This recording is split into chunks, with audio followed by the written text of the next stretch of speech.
Former governor of Virginia who's running to get his old job back.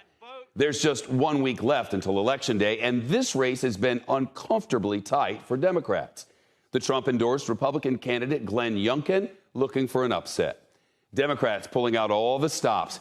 Even former President Obama campaigned with Terry McAuliffe over the weekend.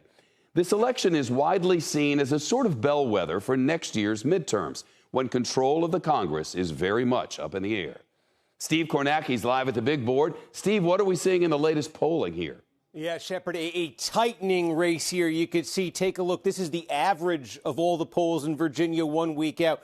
Terry McAuliffe with a very, very slight advantage right now over Glenn Youngkin, about 1.5 points in the average. And we've seen a couple come out in the last 24 hours that have had this race dead even. Of course, Virginia, a blue state in 2020, a state Joe Biden won by 10 points over Donald Trump. Why is it so close? One of the reasons, Youngkin appears to have made some inroads in suburbs in Virginia. Northern Virginia, Richmond suburbs, places that swung very hard against Donald Trump. Youngkin trying to win back a key number of voters there. One issue his campaign has really keyed in on has been education.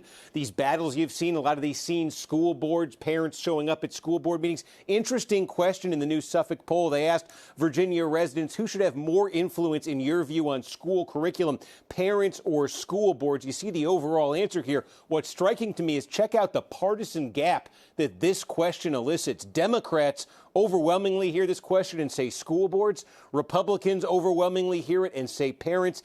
Independents, though, by a 25-point margin, say parents. That's the attitude, that's the sentiment that the Youngkin campaign is trying to tap into to win back ground Republicans have been losing in the suburbs. Right, that's Virginia. What about New Jersey? A week from today, there's an election there. Democratic Governor Phil Murphy campaigning with Bernie Sanders later this week as he faces the GOP challenger Jack Ciattarelli.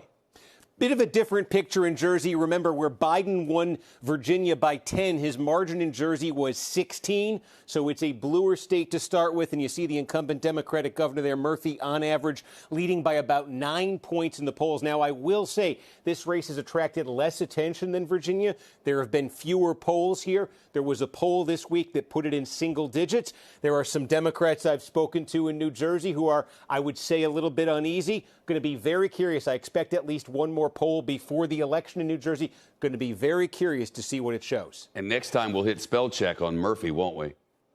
Oh, my God. It happens. You got us, Shep. Mistakes are forgiven. I'm going to call it our mistake. It's great no, that's mine. That's me. It's great to see you, Steve. Have a good one.